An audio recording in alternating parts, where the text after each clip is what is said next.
চোরের দলের খেলা কবে? গুগলে এমন লেখা সার্চ দিলে আর্জেন্টিনার খেলার সময়সূচি দেখাচ্ছে। আশ্চর্য হলেও বিশ্বজুড়ে আর্জেন্টিনার বিতর্কিত জয়গুলো নিয়ে সামাজিক যোগাযোগ মাধ্যমে অসংখ্য পোস্ট দেওয়ার কারণে গুগল ভেবে নিচ্ছে চোরের দল বলতে আর্জেন্টিনাকে বোঝানো হচ্ছে। আশ্চর্যজনক এই ঘটনা নিয়ে থাকছে প্রতিবেদন। গুগলে চোরের দলের ফুটবল খেলা কবে লিখে সার্চ করলেই সার্চ ফলাফলের শীর্ষে ভেসে উঠছে 2026 ফিফা বিশ্বকাপের সেমিফাইনালে আর্জেন্টিনা ও ইংল্যান্ডের ম্যাচের তথ্য। বিষয়টি সামাজিক যোগাযোগ মাধ্যমে ব্যাপক আলোচনার জন্ম দিয়েছে। অনেকে বিস্ময় প্রকাশ করেছেন, আবার অনেকে এটি নিয়ে মিম, ট্রল বা ব্যঙ্গাত্মক পোস্ট শেয়ার করছেন। তবে এটি গুগলের কোনো আনুষ্ঠানিক নামকরণ বা অবস্থান নয়। গুগল কখনোই কোনো দলকে এ ধরনের নামে চিহ্নিত করেনি, বরং দীর্ঘদিন ধরে সামাজিক যোগাযোগ মাধ্যমের বিভিন্ন প্ল্যাটফর্মে আর্জেন্টিনাকে উদ্দেশ্য করে বিপুল সংখ্যক ট্রল, মিম, ভিডিও পোস্ট এবং মন্তব্যে চোরের দল শব্দটি ব্যবহার হয়ে আসছে। ওই কিওয়ার্ডের সঙ্গে আর্জেন্টিনা ইংল্যান্ড ম্যাচকে সম্পর্কিত হিসেবে শনাক্ত করতে সহায়তা করছে।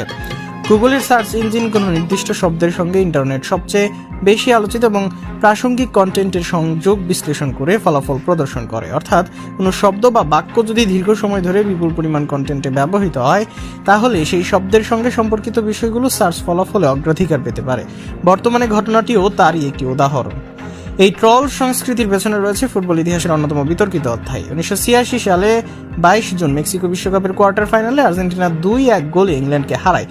সেই ম্যাচে কিংবদন্তি ডিয়েগো ম্যারাডোনার প্রথম গোলটি হাতের স্পর্শে হয়েছিল, যা পরবর্তীতে হ্যান্ড অব গড নামে ফুটবল ইতিহাসে স্থান পায়।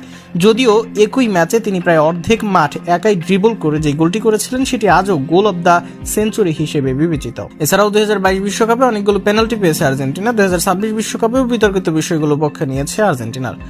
ঠিক 40 বছর পর 2026 বিশ্বকাপের সেমিফাইনালে আবারও মুখোমুখি হয়েছে আর্জেন্টিনা ও ইংল্যান্ড। স্বাভাবিকভাবেই পুরনো সেই বিতর্ক নতুন করে আলোচনা এসেছে। দুই দলের লড়াইকে ঘিরে সামাজিক যোগাযোগ মাধ্যমে পুরনো ঘটনার উল্লেখ করে অসংখ্য ট্রল, ব্যঙ্গচিত্র এবং ভিডিও ছড়িয়ে পড়েছে। এর প্রভাবে চোরের দলের খেলা কবে এ ধরনের সার্চও দ্রুত জনপ্রিয় হয়ে উঠছে।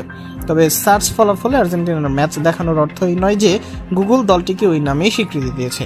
এটি সম্পূর্ণ ইন্টারনেটে ব্যবহারকারীদের তৈরি বিপুল পরিমাণ কন্টেন্ট, সার্চ প্রবণতা এবং গুগলের অ্যালগোরিদমিক বিশ্লেষণের ফল মাত্র।